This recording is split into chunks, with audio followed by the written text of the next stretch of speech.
पहलगाम में हमले के बाद प्रधानमंत्री मोदी ने मन की बात कार्यक्रम में जो कहा उसे देश के दुश्मनों को गौर से सुनना चाहिए। पीएम मोदी बोले कि जम्मू कश्मीर में पर्यटकों की संख्या में अभूतपूर्व बढ़ोतरी हो रही थी और लोगों की कमाई बढ़ रही थी, लेकिन देश के दुश्मनों को और जम्मू कश्मीर के दुश्मनों को ये रास नहीं आया। आतंकी चाहते हैं कि कश्मीर फिर से तबाह हो जाए। प्रधानमंत्री ने मन की बात कार्यक्रम में ये भी दोहराया कि समूची दुनिया उनके साथ है, लेकिन उधर पाक में अलग ही तमाशा चल रहा है। पाकिस्तान के रेल मंत्री हनीफ अब्बासी भारत को ही डर दिखा रहा है। रावलपिंडी में एक प्रेस कॉन्फ्रेंस के दरमियान बोला कि भारत ने पाकिस्तान का पानी रोका तो उसे मुंहतोड़ जवाब दिया जाएगा। उन्होंने कह दिया ना कि अगर हमारा पानी बंद करेंगे तो फिर जंग के लिए तैयार हो जाए। ये जो गोरी, शाहीन, गजनवी, ये चौकों में सजाने के लिए नहीं हमने रखे हुए, ये हमने हिंदुस्तान के लिए रखे हैं। बाबा, ये जो 130 एटॉमिक हमारे पास वेपन है, वो हमने सिर्फ मॉडल बनाने के लिए नहीं रखे हुए। वाह बिलावल तो बिलावल, उनके तो रेल मंत्री को भी शऊर नहीं। बिलावल भी ऐसे ही ऊट पटांग बोल अभी हाल ही में सुर्खियों में आया था। मोदी ने और उनकी हुकूमत ने ऐलान किया कि अब वो ये मुआहिदा नहीं मानते, और मैं सखर में इसी सिंधु दरिया के साथ खड़े होके भारत को कहना चाहूंगा कि सिंधु हमारा है और सिंधु हमारा रहेगा। या इस दरिया से हमारा पानी बहेगा या उनका खून बहेगा।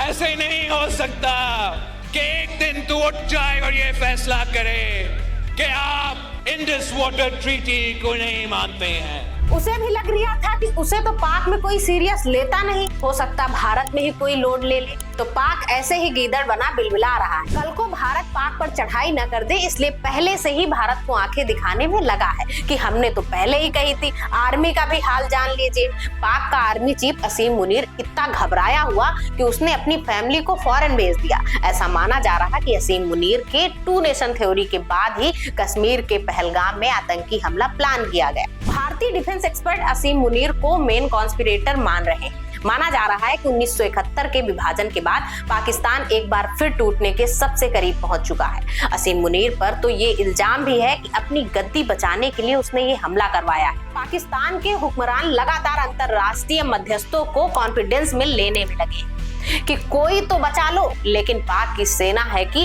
भारत से लड़ने को बेताब है। पहलगाम हमले की जिम्मेदारी पाकिस्तान समर्थित लश्कर-ए-तैयबा की विंग द रेजिस्टेंस फ्रंट ने ली। सोर्सेस के हवाले से एलईटी का कमांडर सैफुल्लाह कसूरी इस हमले का मास्टरमाइंड बताया जा रहा है। हालांकि उसने एक वीडियो जारी कर खुद पर लगे आरोपों को नकार दिया। गुज़श्ता दिनों जम्मू कश्मीर के इलाका पहलगाम में जो हमला हुआ है और 27 जानों का ज़िया हुआ है, हम इसकी पुरजोर मजम्मत करते हैं। इस हमले की आड़ में हिंदुस्तान के मीडिया ने मुझे मोर्द इल्ज़ाम ठहराया, फौरी तौर पर पाकिस्तान पर इल्ज़ाम तराशी की है और गुज़श्ता 24 घंटे हिंदुस्तान का मीडिया इल्ज़ाम तराशियों पर उतरा हुआ है।